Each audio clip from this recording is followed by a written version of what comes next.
여러분 안녕하세요. 오늘도 열정TV를 찾아주신 여러분 감사드리겠습니다. 오늘은 가슴 한켠이 절절히 아려오는 슬픈 감동의 이야기를 여러분들과 같이 한번 공유할까 합니다. 오늘의 제목은 아내의 빈자리. 아내가 어이없는 사고로 우리 곁을 떠난 지 벌써 4년이 되었습니다. 지금도 아내의 빈자리는 너무나 크기만 합니다. 스스로 밥 한 끼 끓여 먹지 못하는 어린아이와 남편을 두고 떠난 심정이야 오죽하겠습니까마는 나는 나대로 아이에게 엄마 못까지 해주지 못하는 게 늘 가슴 아프기만 합니다. 언젠가 출장으로 인해서 아이에게 아침도 제대로 챙겨주지 못하고 출근 준비만 부랴부랴 하다가 새벽부터 집을 나섰던 적이 있었지요.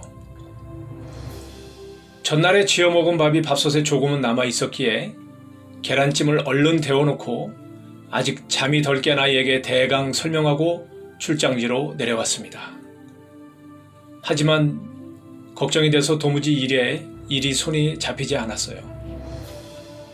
그저 걱정이 되어서 몇 번이나 전화로 아이의 아침을 챙기느라 제대로 일도 못 본 것 같습니다.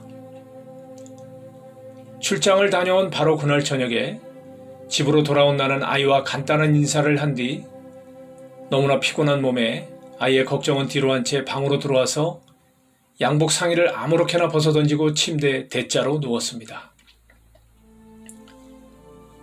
그 순간 푹 소리를 내며 빨간 양념국과 손가락만한 라면 가락이 침대와 이불에 퍼질러지는 게 아니겠습니까? 펄펄 끓는 컵라면이 이불 속에 있었던 것입니다. 이게 무슨 일인가는 뒷전으로 하고 자기 방에서 동화책을 읽던 아이를 무작정 불러내어 옷걸이를 집어들고 아이의 장단지와 엉덩이를 마구 때렸습니다. 너 이 녀석 도대체 왜 아빠를 속상하게 하는 거야? 이불은 누가 빨라고 장난을 쳐? 다른 때 같으면 그런 말은 안 했을 텐데 긴장해 있었던 탓으로 때리는 것을 멈추지 않고 있을 때 아들 녀석의 울음 섞인 몇 마디가 나의 매든 손을 멈추게 했습니다. 아들의 얘기로는 밥솥에 있던 밥은 아침에 다 먹었고 점심은 유치원에서 먹고 다시 저녁때가 되어도 아빠가 오시질 않자 마침 싱크대 서랍에 있던 컵라면을 찾아냈다는 것입니다. 가스레인지 불을 함부로 켜서는 안 된다는 아빠의 말이 생각이 나서 보일러 온도를 목욕으로 누른 후 데워진 물을 컵라면에 붓고 하나는 자기가 먹고 하나는 출장 다녀온 아빠에게 드리려고 라면이 식을까봐 내 침대 이불 속에 넣어두었다는 것입니다. 그럼 왜 그런 얘기를 진작 안 했냐고 물었더니 제 딴엔 출장 다녀온 아빠가 반가운 나머지 깜빡 잊어버렸다는 것입니다. 아들 앞에서 눈물을 보이는 것이 싫어 화장실로 뛰어들어간 저는 수돗물을 크게 틀어놓고 엉엉 소리내어 울고 말았습니다. 한참이나 그러다가 정신을 차리고 나와서는 우는 아이를 달래 약을 발라주고 잠을 재웠습니다. 라면에 더러워진 침대보와 이불을 치우고 아이 방을 열어보니 얼마나 아팠으면 잠자리 속에서도 흐느끼지 뭡니까? 정말이지 아내가 떠나고 난 자리는 너무 크기만 해서 앞으로 어떻게 살아야 할지 나는 그저 오랫동안 머리를 바꿔서 서 있어야만 했습니다. 아내가 우리 곁을 떠난 지 이제 5년. 이제는 아내의 빈자리가 느껴지지 않을 만도 한데 아직도 아내의 자리는 너무나 크기만 합니다. 1년 전에 아이와 그 일이 있고 난 후 난 나대로 아이에게 엄마의 몫까지 더욱더 신경을 쓰기 위해 많은 노력을 했습니다.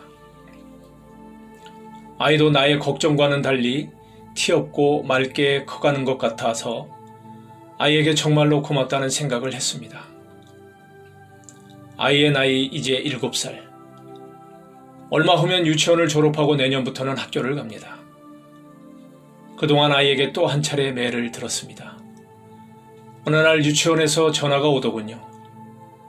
아이가 그날 유치원을 오지 않았다는 것입니다. 저는 너무나 떨리는 마음에 회사를 조퇴하고 바로 집으로 와서 아이를 찾아봤지만 아이의 모습은 보이지 않았습니다. 아이의 이름을 부르며 온 동네가 떠나갈 정도로 애타게 아이를 찾았습니다. 그런데 그놈이 놀이터에서 혼자 신나게 놀고 있더군요. 너무나도 아이에게 화가 나서 집으로 온 후에 아이에게 매를 들었습니다. 그런데 아이는 단 한 차례 변명도 하지 않고 잘못을 빌더군요. 나중에 한 사실이지만 그날은 유치원에서 부모님을 모셔놓고 재롱잔치를 한 날이라고 했습니다. 그 일이 있고 며칠 후 아이는 유치원에서 글을 배웠다고 너무나도 기뻐하는 모습으로 집으로 들어왔습니다. 그리고 그날부터 아이는 저녁만 되면 자기 방에서 꼼짝하지 않고 글을 써대는 것이었습니다. 아이의 모습이 얼마나 기특한지 비록 아내가 없지만 하늘에서 아이의 모습을 보곤 미소 짓고 있을 생각을 하니 난 또 다시 흐르는 눈물을 참을 수가 없었습니다. 그렇게 1년 정도의 시간이 흐르고 겨울이 되고 거리에는 크리스마스 캐롤송이 흘러나올 때쯤 아이가 또 한 차례 일을 저질렀습니다. 그날 회사에서 퇴근 준비를 하고 있는데 누군가가 나를 찾는다고 전화를 했습니다. 그 전화는 우리 동네의 우체국 출장소였는데 우리 아이가 우체통에 주소도 쓰지 않고 우표도 붙이지 않은 편지 300여 통을 넣는 바람에 가장 바쁜 연말에 우체국 업무에 막대한 지장을 끼친다고 전화가 온 것입니다. 서둘러 집으로 간 나는 아이가 또 일을 저질렀다는 생각에 아이를 불러놓고 다시는 들지 않으려던 매를 또다시 들었습니다. 하지만 이번에는 아이는 변명을 하지 않고 잘못했다는 소리만 할 뿐.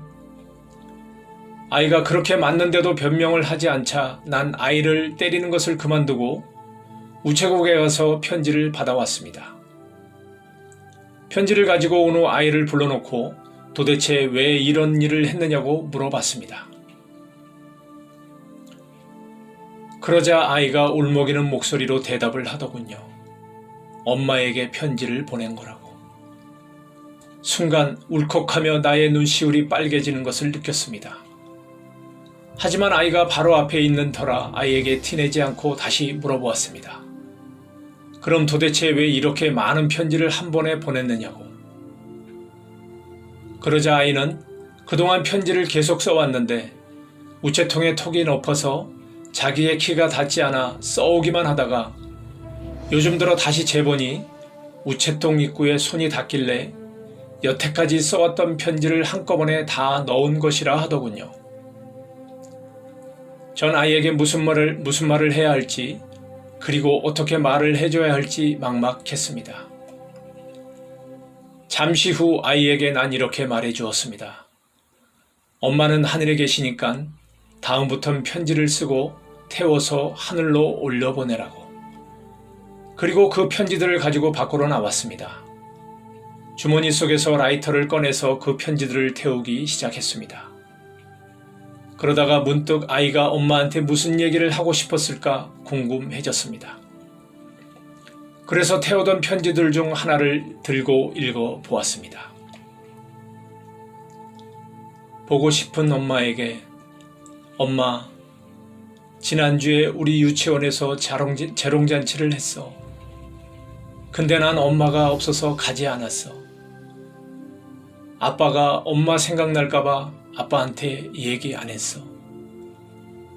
아빠가 나 찾으려고 막 돌아다녔는데 난 일부러 아빠 보는 앞에서 재미있게 놀았어. 그래서 아빠가 날 마구 때렸는데도 난 끝까지 얘기 안 했어. 나 매일 아빠가 엄마 생각이 나서 우는 거 본다. 근데 나 엄마 생각이지 않나. 아니, 엄마 얼굴 생각이 안 나. 엄마, 나 꿈에 한 번만 엄마 얼굴 보여줘. 알았지? 보고 싶은 사람 사진을 가슴에 품고 자면 그 사람이 꿈에 나타난다고 하던데 엄마도 그렇게 해줄 거지? 나는 그 편지를 읽고 또다시 고개를 떨구었습니다. 도대체 아내의 빈자리는 언제 채워질까요? 아니, 영원히 채워지지 않는 이 자리는 나의 눈물로만 채워야 하는 걸까요? 정말이지, 아내가 떠난 빈자리는 너무나 크기만 해서 시간이 지나도 채워지지가 않습니다.